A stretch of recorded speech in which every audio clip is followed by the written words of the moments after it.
Hello everyone. So guys, NPCIL के अंदर एक बहुत ही बड़ी रिक्रूटमेंट जस्ट अभी अभी आउट हुई है और टोटल वैकेंसी इसके अंदर 250 से भी ज्यादा है और ये एक परमानेंट जॉब है nuclear power corporation of India limited के अंदर। देखिए दोस्तों, इसके फॉर्म भरना जो स्टार्ट होंगे ये 8 जून 2026 से होंगे और 29 जून तक फॉर्म भरे जाएंगे। तो ये एकदम बिल्कुल लेटेस्ट मैं आपको बता रहा हूं और काफी अच्छा मौका है जो भी बच्चे परमानेंट जॉब ढूंढ रहे हैं, अगर आप 12th पास है या फिर आपने आईटीआई कंप्लीट किया हुआ है तो। देखिए दोस्तों, यहाँ पे जो पोस्ट है उसका नाम है कैटेगरी 2 स्टाइपेंड्री ट्रेनी या टेक्नीशियन STTN। यहां पर टोटल जो वैकेंसीज है मेरे दोस्त वो 255 है, जिसमें अगर एससी की वैकेंसीज देखेंगे टोटल तो 62 है, एसटी के लिए 5 है, ओबीसी के लिए 77, ईडब्ल्यूएस 20 और यूआर की टोटल पोस्ट यहाँ पे 91 है। अब इसमें बहुत सारी अलग अलग टाइप की वैकेंसीज है, जैसे कि सबसे पहली है प्लांट ऑपरेटर। प्लांट ऑपरेटर की टोटल वैकेंसी सबसे ज्यादा है जो कि है 136। और अगर आप 12th पास हैं फिजिक्स केमिस्ट्री और मैथ से तो फिर आप इस वैकेंसी में अप्लाई कर सकते हैं। बस आपका 12th पास होना जरूरी है। 136 पोस्ट है। इसके बाद अगर आप किसी ट्रेड से आईटीआई कर चुके हैं जैसे कि इलेक्ट्रॉनिक्स मैकेनिक तो आपके लिए 15 पोस्ट है मेरे दोस्त, इंस्ट्रूमेंटेशन मैकेनिक वालों के लिए 15 और इलेक्ट्रीशियन वालों के लिए यहां पर 47 पोस्ट है जो कि काफी अच्छी पोस्ट है। तो टेक्नीशियन की ये जॉब है, इलेक्ट्रीशियन की 47 वैकेंसीज है एनपीसीआईएल में। फिर फिटर की जॉब है 30 इसमें पोस्ट है दोस्त, इसमें टर्नर है, मशीनिस्ट है और वेल्डर है। ऐसे करके टोटल 255 वैकेंसीज हैं। आगे और डिटेल्स देखें तो मेरे दोस्त इसमें देखिए एलिजिबिलिटी तो मैंने आपको बताई दी वैसे, लेकिन यहां भी आप देख सकते हैं जो प्लांट ऑपरेटर है उसके लिए हायर सेकेंडरी सर्टिफिकेट 10+2 कंप्लीट होना चाहिए, जिसमें कम से कम आपका 50% मार्क्स आना चाहिए। किसमें? इंडिविजुअल सब्जेक्ट्स में। ठीक है, candidate should have studied English as one of the subject at least at 10th level. मतलब 12वीं तो आपने पास किया है लेकिन 10वीं में कम से कम आपका इंग्लिश एक सब्जेक्ट होना चाहिए, तभी आप अप्लाई कर सकते हो।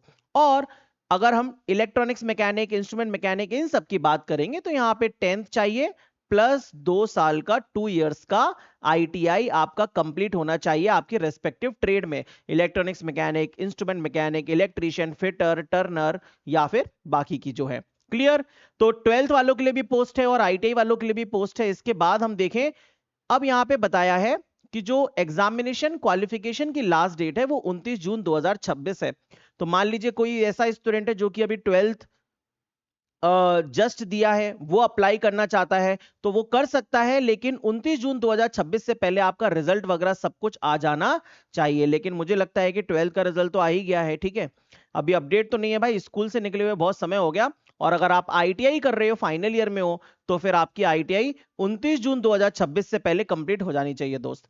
इसके बाद यहाँ पे और जो जरूरी बातें हैं, देखिए यहाँ पे सैलरी के बारे में बताया गया है। तो यहाँ पे जो आपका अप्रोक्सीमेट मंथली सैलरी बनेगा वो 34,000 रुपए बनेगा, 34,720 रुपए स्टाइपेंडी ट्रेनी और टेक्नीशियन की पोस्ट के लिए।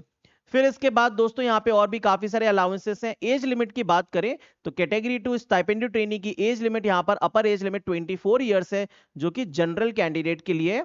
अगर आप ओबीसी से हो तो इसमें 3 साल जोड़ सकते हैं और SC ST से हैं तो इस 24 में 5 साल जोड़ सकते हैं। मतलब SC ST वालों के लिए एज लिमिट 29 हो जाएगी और ओबीसी के लिए एज लिमिट 27 ईयर्स हो जाएगी। यहाँ पे लिखा भी है कि अगर आप 2002 से, है ना, 29 जून 2002 बॉर्न ऑन और आफ्टर और बॉर्न ऑन और बिफोर 29 जून 2008, ये यहाँ पे डेट बता दी गई है, तो आप देख लीजिएगा इसके हिसाब से आप एलिजिबल हो या नहीं, है ना। इसके बाद अगर हम देखें दोस्त तो यहाँ पे फिजिकल स्टैंडर्ड भी बोला गया है इसके अंदर। तो भाई मिनिमम हाइट कम से कम 160 सेंटीमीटर चाहिए और मिनिमम वेट 45.5 किलोग्राम चाहिए।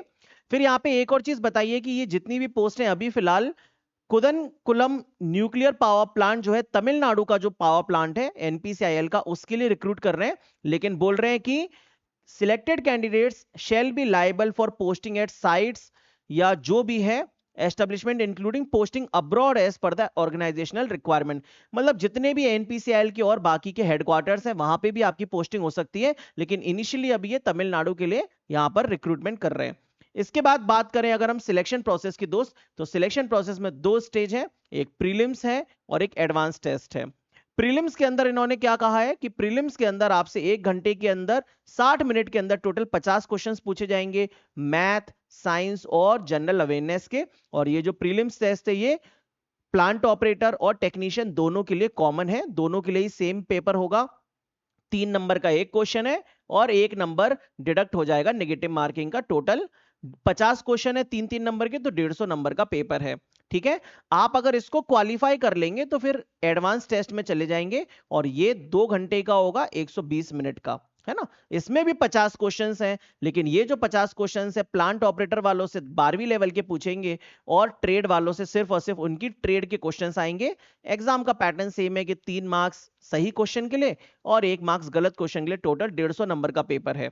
ठीक है, इसके बाद अगर हम देखें दोस्तों और बाकी की चीजें यहां पे बताई गई हैं, फिर अलग अलग कैसे अप्लाई करना है। तो 8 जून 2026 से स्टार्ट हो जाएगा, 29 जून 2026 तक फॉर्म भर सकते हैं। फीस के बारे में भी हाँ यहां पे बताया गया है। तो आपकी जो एग्जामिनेशन फीस है वो मात्र 100 रुपए है। जनरल, ईडब्ल्यूएस और ओबीसी से SC ST वालों की कोई भी फीस नहीं है, तो 100 रुपए है मात्र।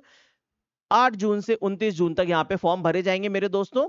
और इसके अलावा ये भी बताया है कि अगर आप मान लीजिए 12th भी कर चुके हैं और अगर आपने बाद में ITI भी कर रखी है, तो आप मल्टीपल पोस्ट के लिए भी अप्लाई कर सकते हो। If applicant is eligible to apply in more than one post and wishes to apply in multiple post, he she must submit separate application for each post with separate application fee. तो 2 बार अलग अलग application form भर के आप अलग अलग post के लिए भी अप्लाई कर सकते हो, जैसे कि 12th या ITI दोनों किया है तो। ठीक है, तो ये भी पॉइंट हो गया यहाँ पे कवर। जो कट ऑफ डेट है वो 29 जून 2026 है एज लिमिट की। बाकी सारी चीजें तो कॉमन ही है दोस्तों। तो यहाँ पे ये पूरा का पूरा नोटिफिकेशन है ITI वालों के लिए, बहुत ही ज्यादा अच्छा मौका है। और 12th पास तो बहुत सारे कैंडिडेट्स होते हैं, तो वो भी इसमें अप्लाई कर सकते हैं जो भी परमानेंट जॉब ढूंढ रहे हैं। तो ठीक है दोस्तों, ये वीडियो आप फटाफट से लाइक कर दीजिए, चैनल को सब्सक्राइब कर लीजिए। इसी तरीके की रेगुलर अपडेट्स आपको इस चैनल पे एकदम मैं प्रोवाइड करता रहूंगा।